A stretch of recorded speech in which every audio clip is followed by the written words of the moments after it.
Iran যুদ্ধের মাঝে যুক্তরাষ্ট্রকে ভয়াবহ পরিণতির হুমকি দিল উত্তর কোরিয়া।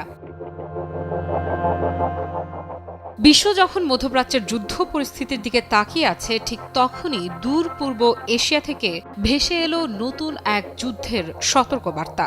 যুক্তরাষ্ট্রকে সরাসরি ভয়াবহ পরিণতির হুমকি দিয়েছে উত্তর কোরিয়া। আর এই হুঁশিয়ারি দিয়েছেন দেশটির ক্ষমতাধর নেতা কিম জং উনের বোন কিম ইয় জং। তার বক্তব্যে স্পষ্ট, ওয়াশিংটন ও সিওলের সামরিক তৎপরতা যদি বন্ধ না হয় তাহলে পরিস্থিতি আরও বিপজ্জনক দিকে যেতে পারে। কিম ইয় জং বলেন, যুক্তরাষ্ট্র ও দক্ষিণ কোরিয়ার বৃহৎ আকারের সামরিক মহড়া কোরিয়ান উপদ্বীপের স্থিতিশীলতাকে মারাত্মকভাবে হুমকির মুখে ফেলেছে। তিনি সতর্ক করে বলেন, উত্তর কোরিয়ার সার্বভৌমত্ব ও নিরাপত্তা ঘিরে এমন শক্তি প্রদর্শন অব্যাহত থাকলে এর ফলাফল অকল্পনীয়ভাবে ভয়াবহ হতে পারে।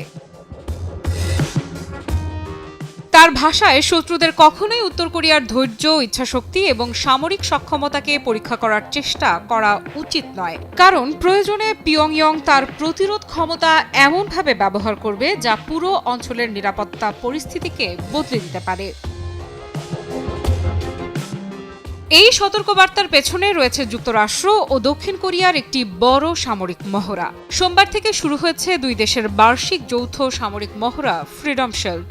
কয়েকদিন ব্যাপী এই মহড়ায় অংশ নিচ্ছে আধুনিক যুদ্ধবিমান, ক্ষেপণাস্ত্র প্রতিরক্ষা ব্যবস্থা এবং বিভিন্ন স্থল ও নৌবাহিনীর ইউনিট।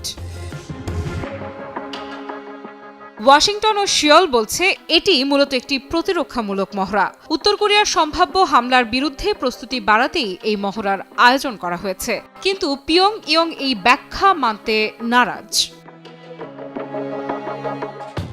উত্তর কোরিয়ার দৃষ্টিতে এই ধরনের যৌথ সামরিক মহড়া আসলে তাদের বিরুদ্ধে আগ্রাসনের মহড়া। কিম ইয় জং বলেন, কোরিয়ান উপদ্বীপের কাছে শত্রু বাহিনীর এত বড় সামরিক শক্তির উপস্থিতি কোনোভাবেই উপেক্ষা করা সম্ভব নয়। তিনি আরও জানান, এই পরিস্থিতির জবাবে উত্তর কোরিয়া তার প্রতিরোধ ক্ষমতা আরও শক্তিশালী করবে, অর্থাৎ সামরিক শক্তি বৃদ্ধি, কৌশলগত অস্ত্র উন্নয়ন এবং প্রতিরক্ষা প্রস্তুতি সবকিছুই আরও জোরদার করা হবে।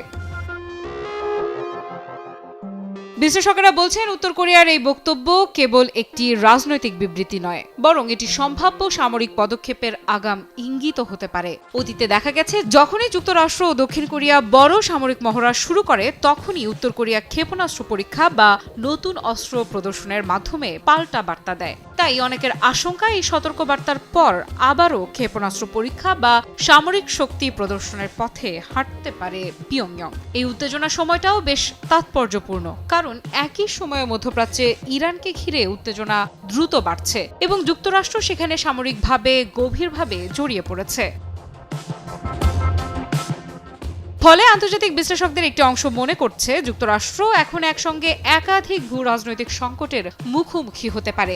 একদিকে ইরানকে ঘিরে মধ্যপ্রাচ্যের উত্তেজনা, অন্যদিকে কোরিয়ান উপদ্বীপে নতুন করে সামরিক উত্তাপ। এই দুই সংকট বিশ্ব রাজনীতিকে আরও জটিল করে তুলতে পারে। কিম ইয় জং তার বিবৃতিতে আরও বলেন, উত্তর কোরিয়ার নিরাপত্তা ও সার্বভৌমত্ব কোনোভাবেই লঙ্ঘন করা যাবে না। যদি এমন চেষ্টা করা হয় তাহলে পিয়ংইয়ং কঠোর প্রতিক্রিয়া জানাতে দ্বিধা করবে না। তার এই বক্তব্যকে অনেক বিশ্লেষক উত্তর কোরিয়ার শক্ত অবস্থানের প্রতিফলন হিসেবে দেখছেন, কারণ গত কয়েক বছরে দেশটি ধারাবাহিকভাবে তার ক্ষেপণাস্ত্র ও কৌশলগত অস্ত্র কর্মসূচি উন্নত করছে। আফ্রিদা ইফরা, নিউজ 24।